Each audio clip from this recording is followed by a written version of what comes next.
Hello, friends, and welcome to Adventures in Pixieland. My name is Amy. I'm an ordained minister, and we are in Bible study. We are in the book of 1 Kings, and we are in chapter 9.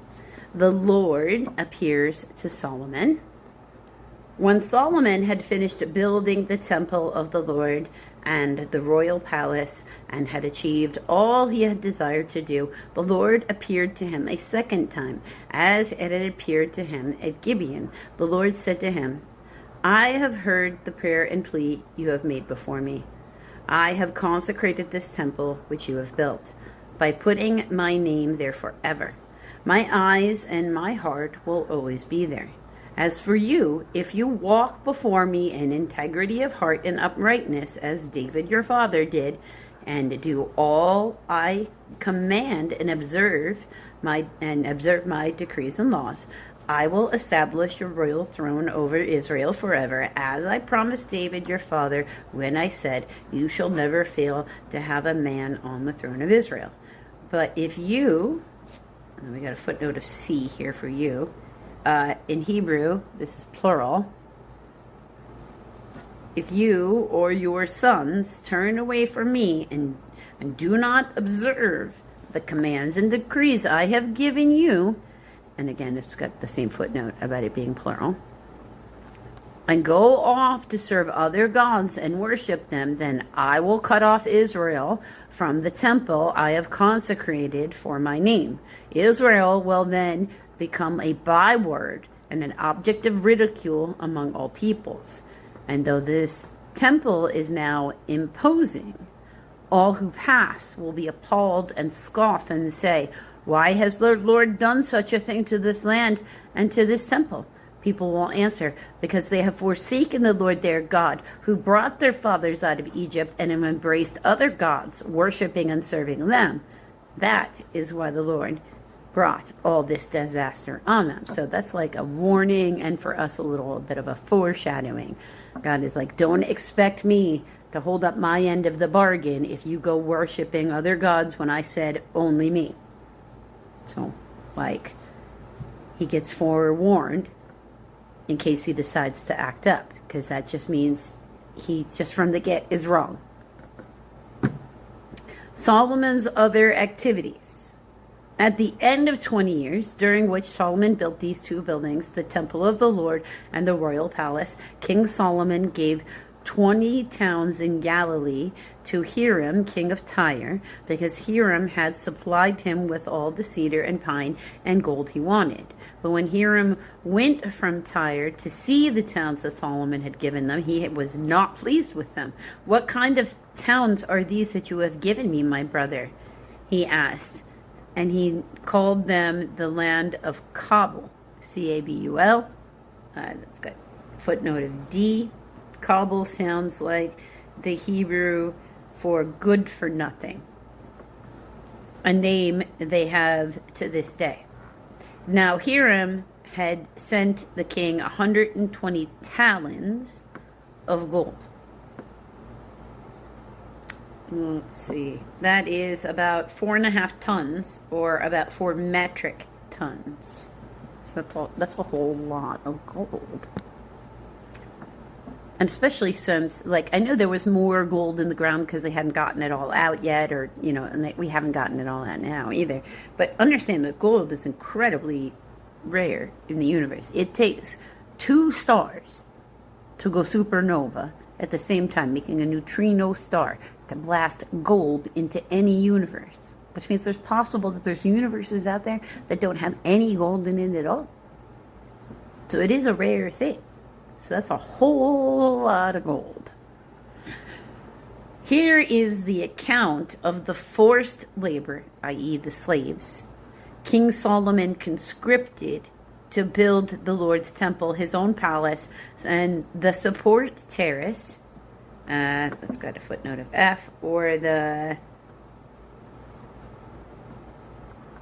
Milo, M-I-L-L-O, which is also in verse 24, the wall of Jerusalem, and Hazor, Megiddo, and Gezer. Megiddo, M-E-G Iddo. Hazor is Ahazor. Gezer, Gezer. Which I could be pronouncing any of those wrong. So take that with a grain of salt. Pharaoh, king of Egypt, had attacked and captured Gezer. He had set it on fire. He killed its Canaanite inhabitants and then gave it as a wedding gift to his daughter, Solomon's wife. And Solomon built Gezer. He built up Lower Beth Horon, Horon, Baalath, Baalath, which really just means Lord, Baal, or Baal, as some people say, and Tadmor, Tadmor, which got a footnote of G. Hebrew may also read Tamara, Tamar, in the desert within his land, as well as his store cities and towns for his chariots and for his horses, H, which is charioteers, whatever he desired to build in Jerusalem, in Lebanon, and throughout all the territory that he ruled. So when they say that, like the horses and the charioteers, they mean like a stable for the horses and then a building to store the chariots. So, both. They're pretty big. So, and they did just find those in Egypt, right about where the Bible said they would be, because they found the city of Ramesses II with the big chariots and the other inhabitants that had been living in the area, which was the Israeli people that the Egyptians called by another name. So all the people left from the Amorites, the Hittites, the Perizzites, the Hivites, and the Jebusites. These were not Israelites. That is, their descendants remaining on the land, whom the Israelites could not exterminate. I got the footnote of I. The Hebrew term for this is to irrevocably give things over or persons to the Lord, often by totally destroying them. So yeah, like genocide, would be what we're talking about. These Solomon's conscripted for slave labor force, as it is to this day, but Solomon did not make slaves of any of the Israelites. They were his fighting men, his government officials, his officers, his captains, and the commanders of his chariots and charioteers. They were also the chief officials in charge of Solomon's projects. 550 officials supervising the men who did the work.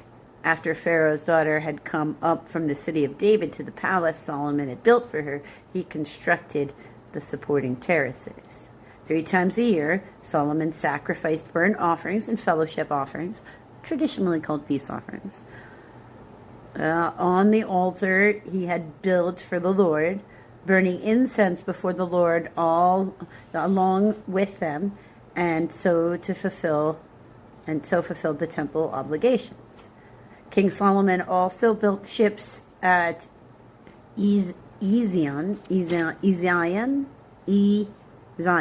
so it looks to me, Ezion, Geber, that's 2 words, 1 name for a place, Ezon Geber, Geber, which is near Elath, Elath, in Edom, Edom, in case anybody didn't know that, on the shore of the Red Sea. Now, it's got a footnote of B, the Hebrew Yam Suf, that is the Sea of Reeds. So it's not on the Red Sea, it's on the Sea of Reeds.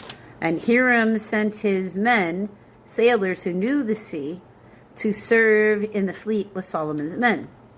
They sailed to Ophir, that's Ophir, and brought back 420 talents. Got the footnote of C, that is 16 tons, or about 14.5 metric tons of gold, which they delivered to King Solomon. So, he made a land deal, but the guy wasn't too happy, and Solomon got his gold anyway. But you'll also note that as good as everybody thinks Solomon is, still has things like slave labor, just as his father David did before him. And his father David, remember, committed a sin of adultery and then murder, and which to cover up what he did, which came back and got punished by God. Right? So they were still humans and plenty flawed, so not perfect examples of how to behave. There's only really one of those, and we call them the Messiah, or I call him the Messiah currently. But Jesus Christ is that one, right? Perfect person. And the rest of us, even no matter how good they were in the past, were always just doing the best they ever could in the moment. Hello, friends, and welcome to Adventures in Pixieland. My name is Amy. I'm an ordained minister. And we are in Bible study. We are in the Niv. We are in the book of 1 Kings. And we are in chapter 10. The Queen of Sheba, right, that's an actual location, Sheba, visits Solomon. Sorry, I got interrupted by a weather broadcast. All right, so when the Queen of Sheba heard about the fame of Solomon and his relation to the name of the Lord, she came to test him with hard questions. Arriving at Jerusalem with a very great caravan with camels carrying spices, large quantities of gold, and precious stones, she came to Solomon and talked with him about all that she had on her mind. Solomon answered all her questions. Nothing was too hard for the king to explain to her. When the Queen of Sheba saw all the wisdom of Solomon and the palace he had built, the food on his table, the seating of his officials, the attending servants in their robes, his cupbearers, and the burnt offerings he made at, footnote of D,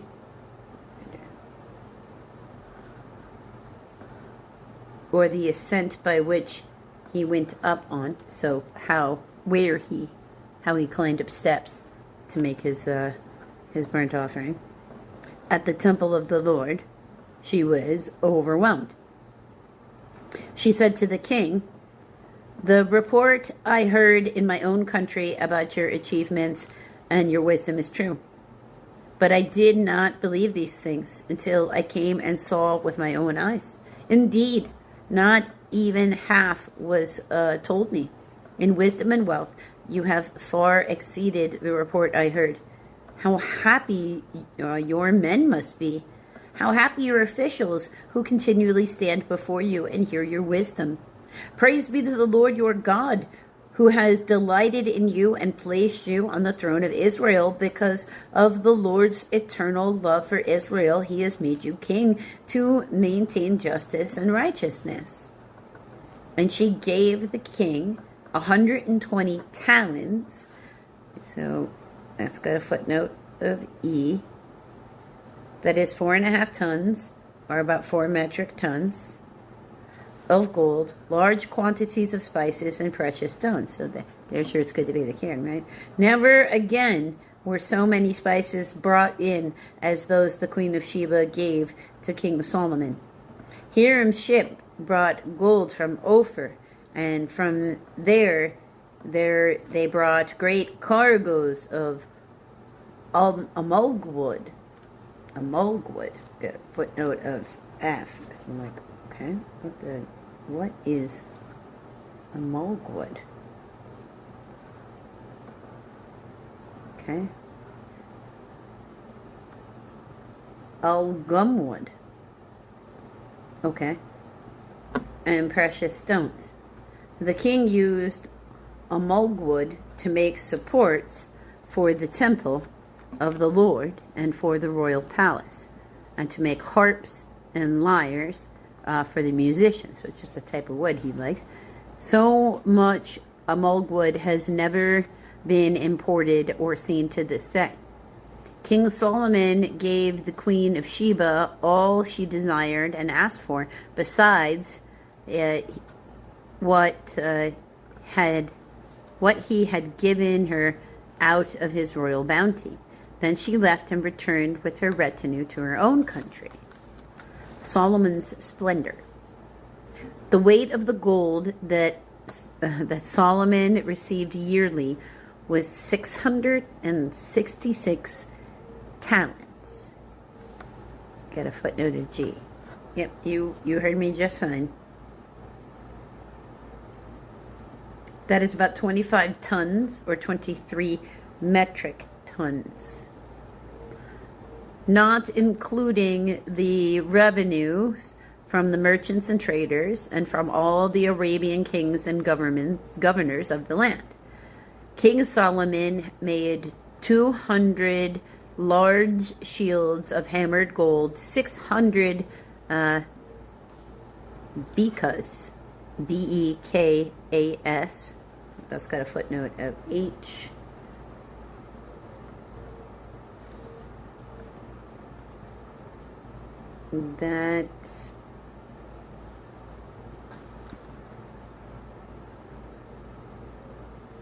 That is about 7.5 pounds or 3.5 kilograms of gold. 600, because that's a measurement of weight, because 7.5 pounds of gold went into each shield. He also made 300 small shields of hammered gold in 3 minas. Now that's Greek. That is about 3 3/4 pounds or 1.7 kilograms of gold in each shield. The king put them in the palace of the forest of Lebanon. Then the king made a great throne inlaid with ivory and overlaid with fine gold. The throne had 6 steps, and its back had a rounded top. On both sides of the seat were armrests, with a lion standing beside each of them. 12 lions stood on the 6 steps, one at either end of each step. Nothing like it had ever been made for any other kingdom. All King Solomon's goblets were gold, and all other household articles in the palace of the forest of Lebanon were pure gold. Nothing was made of silver, because silver was considered of little value in Solomon's days. The king had a fleet of trading ships,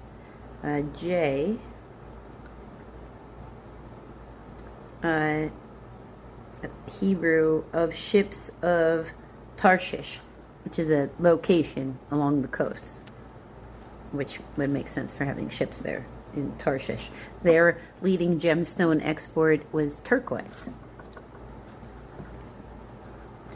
The king had a fleet of trading ships at the sea, along with the ships of Hiram. Once every 3 years it returned, carrying gold, silver, ivory, and apes and baboons. So, okay. All right. King Solomon was greater in riches and wisdom than all the other kings of the earth. The whole world sought an audience with Solomon to hear the wisdom a God had put in his heart. There's a thing right now, a trend of watching like different types of, either monkeys or apes, chimps. I don't want to categorize exactly what type, any of them are, because I'm hardly an expert on, any of that. But in clothes, doing all kinds of things. So it just means we have always had a fascination with watching these particular creatures that are so very much like us. And isn't that fascinating? That it's always been there from the moment we saw them. King Solomon was greater in riches and wisdom than all the other kings of the earth. The whole world sought an audience with King Solomon to hear the wisdom that God had put in his heart. Year after year, everyone who came brought a gift, articles of silver and gold, robes, weapons and spices, and horses and mules. Solomon accumulated chariots and horses. He had 1,400 chariots and 12,000 horses. I'm going to footnote of K. Were charioteers, which he kept in the chariot cities, and also with him in Jerusalem. The king made silver as common as Jerusalem, in Jerusalem as stones, and cedar as plentiful as sycamore fig trees in the foothills. Solomon's horses were imported from Egypt, or possibly Muzur, M-U-Z-U-R, a region in Sicilia. Like, you know, would be a province, eventually a Roman province. Before I would come to know about it in history. And from Ku, K-U-E, which has its own footnote, probably, again, Sicilia. So that area becomes that, known as that. The royal merchants purchased them from Ku, and they imported the chariots from Egypt for 600 shekels in. That is probably about 15 pounds or 7 kilograms of silver. And a horse for 150, that is 3.75 pounds or 1.7 kilograms. They also exported them to all the kings of the Hittites and the Armenians. So they were also their hookup, and they're basically their only way you can get a car for their time dealership. If you want to find out more about Solomon, because he, like his daddy David, had an eye for lots of ladies. And that's basically what the next chapter is about. So if you want to find out about that, come back for the next video.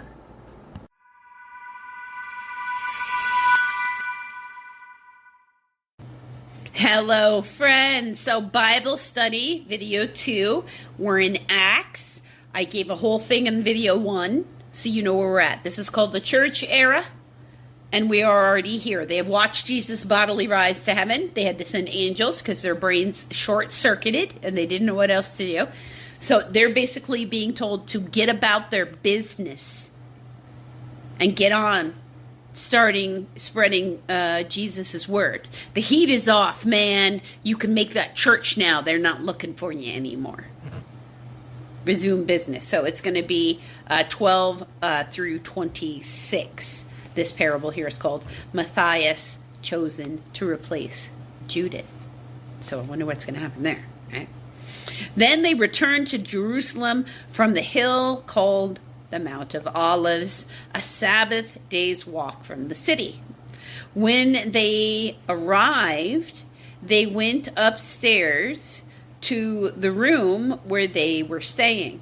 Those present were Peter, John, James, Andrew, Philip, and Thomas, Bartholomew, and Matthew, James, the son of Alphaeus, and Simon the Zealot, and Judas, son of James. Because remember, there were 2 Judases. They only one. Okay? They all joined together constantly in prayer. Oh, that's beautifully. Along with the women and Mary, the mother of Jesus, and his brothers. Also beautiful. In those days, Peter stood up among the believers, a group numbering, in Greek, brothers, okay, the believers, okay, a group numbering about 120. So he had followers, and said, brothers, the scripture had to be fulfilled, which the Holy Spirit spoke long ago through the mouth of David concerning Judas. So he's like talking to people that they're not the apostles. They are disciples, but they're not the apostles. They were not there. for Jesus. So he's got to explain to the other followers why this had to happen in this way so he can explain what comes next. So that they're having a meeting. It's the start of the church. So we can now be in the church era.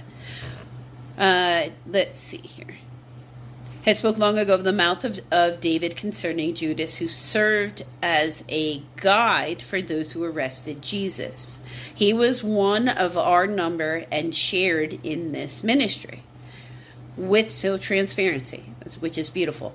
With the reward he got for his wickedness, Judas bought a field, and there he fell headlong, his body burst open, and all his intestines spilled out.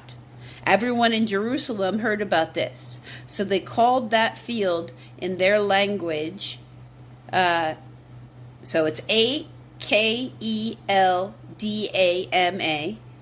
Al-Kedama, that is field of blood. I'm not sure I pronounced that right, so, okay. For said Peter, it is written in the book of Psalms, may his place be deserted. Let there be no one to dwell in it, and may another take his place of leadership. So they have an opening in the apostle ranks.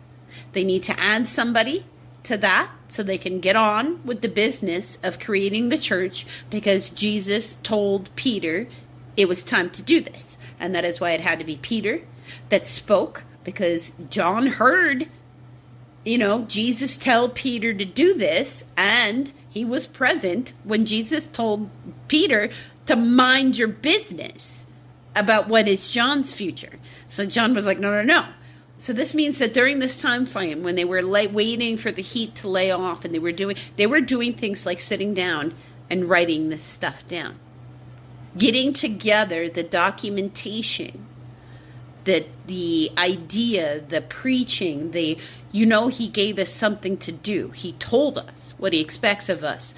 We have to act in faith. Let's get started on the stuff we can do while we have to be quiet. So when we are ready and he tells us it's time, we can come together quickly, do what we need to do, and get everything rolling. So this is the real start of what they're doing, the real organization in a public way. Because the apostles were clustering together. They're saying they were meeting regularly for prayer. So they were clustering together, discussing faith-based theory, right? Discussing what they think he meant by what he wanted, writing down what they remember so they could give the testimony consistently in order to bring the right language together, to bring people to him, to preach the good word, right? So they had to do this. This is what has to happen for any organization to come together. And that is exactly what they were creating. Something that would be an alternative to the temple, to the synagogue, and to the Pharisees, who were their example because this is the culture they come from. To them, this is what religious power looks like, which is why you will find a lot of overlap between the church and this. Okay, I got to wrap this up. So, therefore, it is necessary to choose one of the men who have been with us this whole time.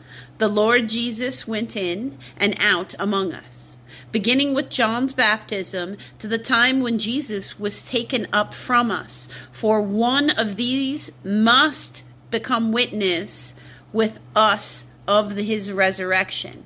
So they proposed 2 men, Joseph, called Barsabbas, also known as Justus, and Matthias. Then they prayed, Lord, you know everything in everyone's heart. Show us which one of these 2 you have chosen.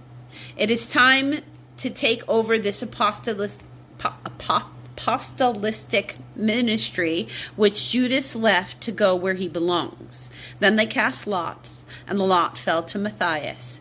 So he was added to the 11 apostles. And with that, folks, we have the beginning of the church and the ministry, and this is now the narrative of how it goes forward. A little history along with a little faith.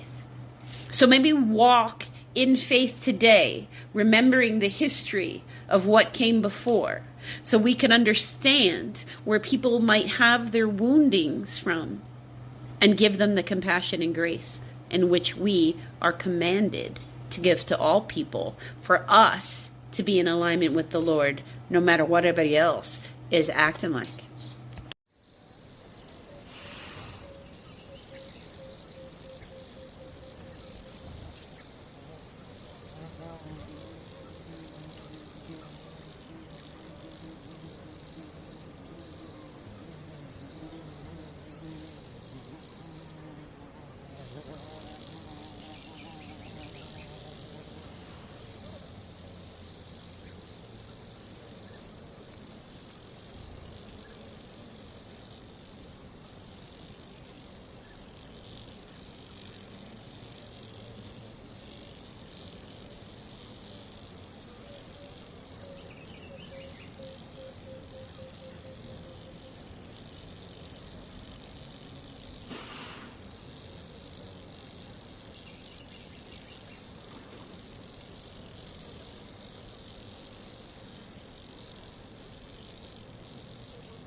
Hello, friends, and welcome to Adventures in Pixieland.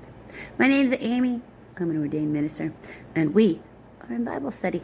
We are in the Niv. We are in Psalms book 5, and we are in Psalm 125, a song of ascents. Those who trust in the Lord are like Mount Zion, which cannot be shaken but endures forever. As the mountains surround Jerusalem, so the Lord surrounds his people both now and forevermore. The scepter of the wicked will not remain over the land allotted to righteousness, or to the righteous, I should say. For then the righteous might use their hands to do evil. Do good, O Lord, to those who are good, to those who are upright in heart. But those who turned to crooked ways, the Lord will banish with the evildoers. Peace be on Israel. Amen to that. Israel can sure use some peace.